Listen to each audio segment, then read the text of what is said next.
Nuestro objetivo 16 es promover las sociedades pacíficas e inclusivas para el desarrollo sostenible, facilitar el acceso a la justicia para todos y crear instituciones eficaces y responsables e inclusivas a todos los niveles. El objetivo del desarrollo sostenible pues tiene por objetivo reducir significativamente todas las formas de violencia y trabajar con los gobiernos y las comunidades para encontrar soluciones a los conflictos y a la inseguridad. Los conflictos, la inseguridad, las instituciones débiles y el acceso ilimitado a la justicia continúan siendo amenazas para el desarrollo sostenible. En el año 2019, el número de personas que huyeron de guerras, persecuciones y conflictos superó los 79,5 millones, el nivel más alto desde que se empezaron a registrar esas estadísticas de manera sistemática. Uno de cada cuatro niños sigue privado de la identidad legal por la falta de registros de nacimiento, lo que muchas veces limita pues su capacidad de ejercer sus derechos en otras áreas. Durante la pandemia del COVID-19 amenaza pues amplificar intensificar las vulnerabilidades en todo el mundo. En virtud del derecho internacional, los civiles deben ser pues obviamente protegidos en los conflictos armados. Se registró un promedio de 11,9 muertes de civiles por cada 100.000 habitantes por año. Una de cada 8 de estas personas fue una mujer o un niño. La mayoría pues de las muertes de civiles fueron causadas ya sea por armas pesadas o municiones explosivas, seguidas de explosivos sembrados y también municiones sin explotar. Más de 20.000 civiles murieron o resultaron heridos en 10 conflictos en el 2019, lo que es solo una fracción del total real. La amenaza del COVID-19 es mayor en situaciones de conflicto armado, en las que pues, los combates han devastado los sistemas de salud y también han desplazado a las personas y las han obligado a vivir en condiciones de hacinamiento con un acceso marginal o prácticamente nulo de los servicios básicos. Se dice que el terrible sufrimiento de los civiles podría disminuir considerablemente si las partes en conflicto respetaran lo que es el derecho internacional humanitario y las normas de derechos humanos.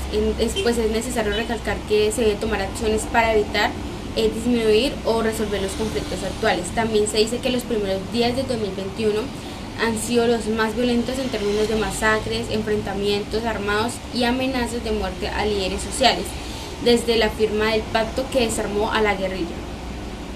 También en el tribunal, entre el 1 y el 24 de enero, se presentaron 14 enfrentamientos entre grupos armados y la fuerza pública, mientras que en el mismo periodo de 2020 se registraron 9.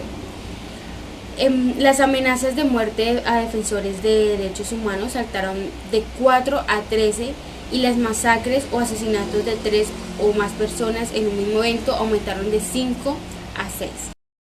La tasa mundial de homicidios se redujo lentamente de 6,8 por cada 100.000 habitantes en el año 2020 a 5,9 en el 2015 y 5,8 en el 2018. Esto se traduce en cerca de 440.000 víctimas de homicidio en todo el año, en todo el mundo. 81% son hombres y 19% mujeres cada año. 2/3 de las víctimas de homicidio viven en África, el 36%, y en América Latina y el Caribe el 33%.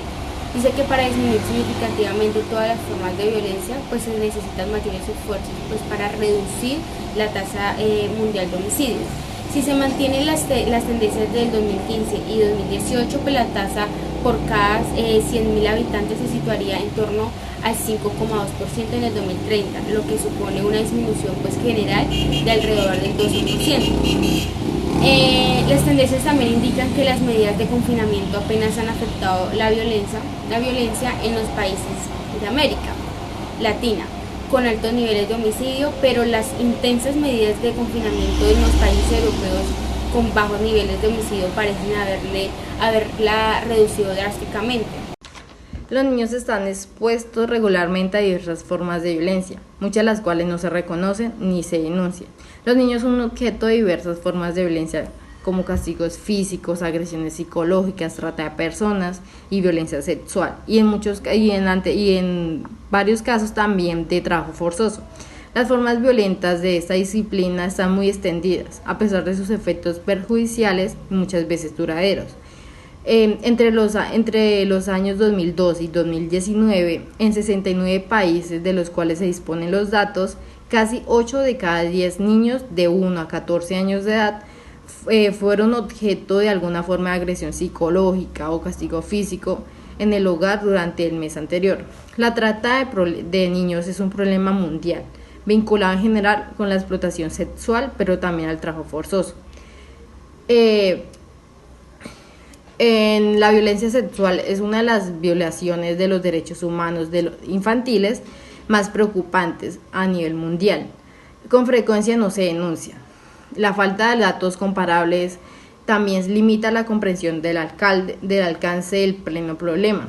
En poco más de cada 4 países con datos comparables, al menos el 5% de las mujeres entre la edad de los 18 y 29 años de edad declararon haber sufrido en alguna parte de su infancia abuso sexual. Todavía se desconocen en gran medida las repercusiones del COVID-19 en el riesgo de exposición de los niños a la violencia y a la explotación debido al confinamiento y a las clausuras de escuelas vinculadas, que han afectado a la mayoría de los niños en todo el mundo. En algunos países se ha registrado un aumento de las denuncias de violencia contra los niños en el hogar. Además, el uso de Internet para el aprendizaje a distancia puede aumentar la exposición de los niños al acoso cibernético.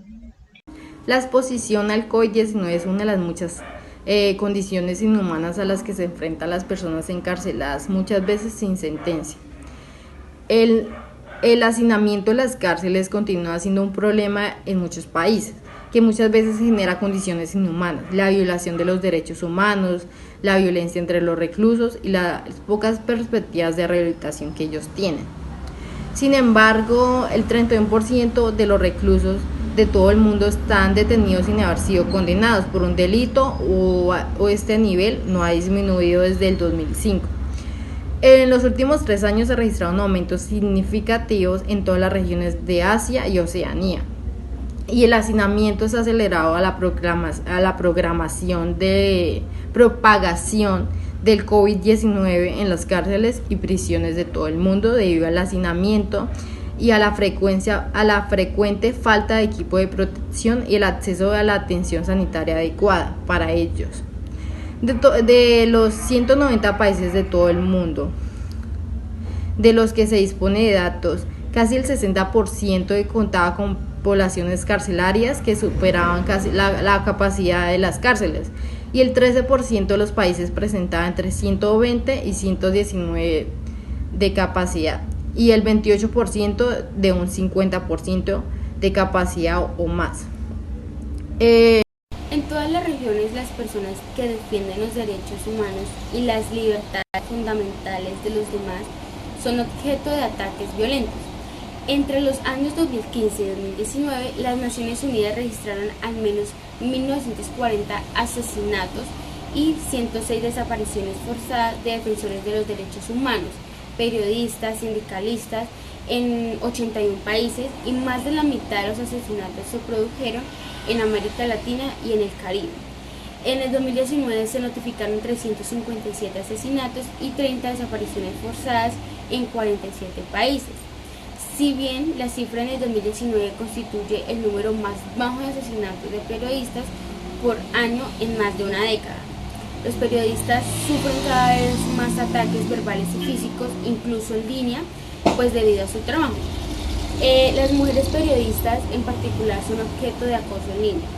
Esto se ve reforzado por un marcado aumento de la retórica hostil generalizada dirigida a los medios de comunicación y a los periodistas. En la actualidad, más países tienen leyes sobre la libertad de información, pero su implementación podría mejorarse. El derecho a la información es un poder que las autoridades públicas, en un aspecto integral de la libertad y la expresión, sirve como mecanismo para apoyar la apertura y la responsabilidad del gobierno, así como para otorgar mayor empoderamiento e igualdad de todos los grupos sociales. Actualmente, en 127 países han aprobado leyes de este tipo y al menos el 27% han adoptado garantías desde el año 2014. Sin embargo, en 73 autoridades especializadas encuestadas, solo el 58% proporciona capacitación especializada sobre el derecho de información de sus funciones del área. El mismo porcentaje informó sobre la publicación de directrices para las solicitudes del público. Los resultados de la encuesta indican que los órganos de supervisión y la apelación en contra de la contraposición a los órganos polivalentes deberían ser componentes esenciales al acceso a información de los organismos de orden público y las entidades especializadas. Sin embargo, los porcentajes que se tenían planeado aún aumentan porque aún se sigue investigando y aún se sigue implementando mejorías. Bueno, yo voy a explicar un poco de cómo puede contribuir un psicólogo a algunas metas que tiene ese objetivo. Bueno, el psicólogo como profesional encargado de velar por el bienestar integral del ser humano, pues es la persona que está en constante reconocimiento de las situaciones que amenazan social y familiarmente el desarrollo de la primera infancia.